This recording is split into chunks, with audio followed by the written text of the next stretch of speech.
Thank you. I'm a pacer, so I'm not getting my steps in today being like behind the podium. So I would like to present a defense of in-person laboratories and why large classes make it logistically very challenging, but fundamentally incredibly worthwhile. I'm presenting on behalf of myself and my colleague Derek, and we are both responsible for different large group laboratories within our school. And I think that the importance of why would we even bother with labs? Why would we not just do this all online? There's something fundamentally important to the experience of in-person learning and having that community of learning, having people together. If you look at our prospectus images, engineering programs always have people making things. We don't draw on pictures of people in lecture theatres on the whole. I think there is something deeply, deeply linked to the sense of belonging and community and identity of engineers. And that's why I think that labs are important. We think that there is value in participating. It provides these active learning experiences that can really be a struggle to provide, and you have to be very inventive in large classes. There is value in the whole experience, but also it builds community and identity, particularly with first year students who are my cohort. It gives them that kind of welcome into a community of practice. They are engineers, they're trainee engineers from when they join us, and when they graduate, they are professional engineers. So I think that large group classes just really bring into focus what's important. It's linked to earlier conversations about how if things go wrong, they go wrong at scale. But the benefit of this is really that it's an opportunity to reflect. Why are we doing this? What do we want our students to take away from this? So the value in participating is for our discipline and for other STEM disciplines, in particular, that labs give an opportunity to develop techniques and skills that we just cannot deliver in any other way. The other really important thing from laboratories is that it's a place where students can learn from their mistakes, and the process of making those mistakes in a safe environment and then being able to learn from that and not do it again is really important, especially when we get students that come in from school. They're very stressed out about getting the perfect solution the first time, and deprogramming them and letting them fail is really important. But I will say that we need to control the amount of failure that can happen in a large class. And also, we're here to build confidence as we move students from kind of very scaffolding learning towards more deeper level, higher level design that's really important for our discipline. And then the other thing I'd like to show is this is another image of, this is my previous employer's images from the prospectus, just to show that labs provide a shared learning space. There is a pedagogy of place. You have a fantastic opportunity with a large group to have all of these people together and create that community.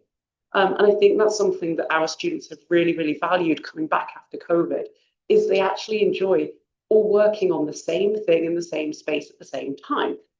I will say we have to run our labs twice or 3 times now to fit them all in, but it also is an opportunity when you have a large group together. Students can develop those feedback literacy skills because they can see what their peers are working on.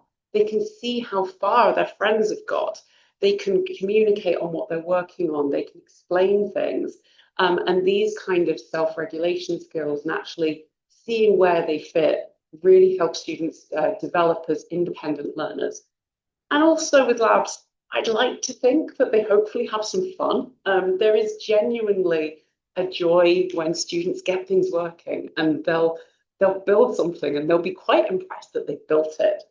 So I'll talk about this in a moment, but so the way we approach our pedagogy for large group laboratories is we draw on our expertise as professional educators. We know what students tend to struggle with, and so we can design to take that into account. We cannot design for every individual student, but we can design across broad categories of students, kind of like personas is a way I kind of like to describe it. So In my class, we have common entry to engineering, so I have some people that have done electronics at home, and I have some people that don't want to do electronics, and they're here because they have to take it.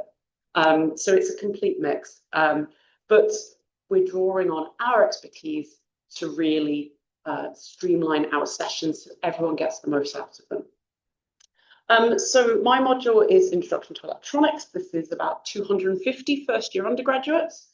And the way that I structure my sessions is that we have 3 parts to it. We have a pre-lab assessment, then we have the lab session itself, and then we have the post-lab assessment.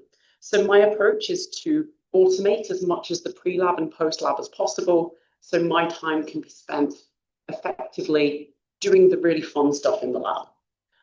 So I use Moodle a lot. I get students to engage in material in advance of the lab and address these common misunderstandings, hopefully before they happen. And this also provides this timely, individualized feedback. But the other thing is that if I didn't set a pre-lab, students often haven't looked at the materials before they turn up. And if I have half of 250 students turning up unprepared, the lab session is chaos. For large cohorts, students need to attend prepared, and this is the way to do it. In the lab session itself, both myself and my colleague Derek design to have kind of intermediate steps. So we're helping these students really develop their fault-finding skills so they can help themselves to identify their challenges. And then in my module, I ask students to demonstrate selected circuits, working for a sign-off. So this is done with postgraduate demonstrators as well. So you have to demonstrate a circuit. There is a list of questions. It's kind of like the tiniest interactive oral you have ever seen, but it's go, talk to the students, ask them to explain something, they get that instant feedback. And it also has the benefit that students have a personal engagement with someone every week in their laboratory. So they might be one person in a large class, but they definitely get that one-on-one, face-to-face opportunity to ask questions as well. And then finally, my post-lab is again online via Moodle. So students are asked to collect data as they work through the lab, answer questions. They enter these into Moodle afterwards. I normally set the session up so students can do it before they even leave the lab, so they don't then have a homework to do. And again, this can provide this timely, individualized feedback. So I just want to show you, hopefully this is going to work. Right. Here's one I made earlier.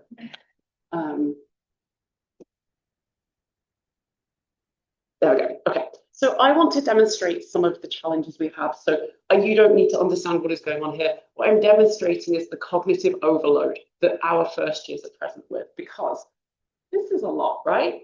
And we have students that have never built anything like this coming into us, and there is a lot of disciplinary knowledge and disciplinary skills that need to be developed to do this.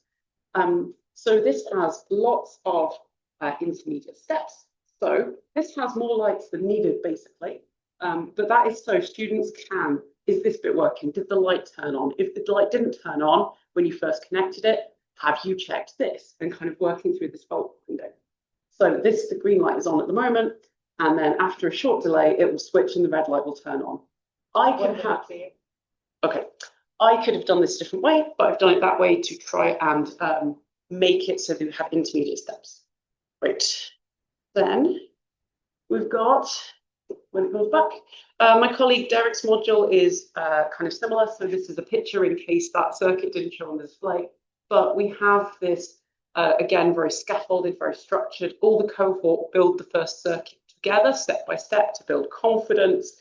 Experts are modeling what you need to do, reduce this cognitive load, and also just manage the flow of people putting their hands up in the lab asking questions. So we reduce the frustration of people having to wait. Okay, and my final takeaways is I was trying to think, how can I make something that's very discipline specific, relevant to more people? I would say standard fundamental education thing. What is the most important thing for students to take away from your session? And I'd also say that large classes aren't the barrier to most things, but the design has to be very smart. And finally, I'd say if you want to implement kind of what we did, think about what students struggle with, use your expertise, and then design addressing those into the plan to begin with. That's me. Thank you.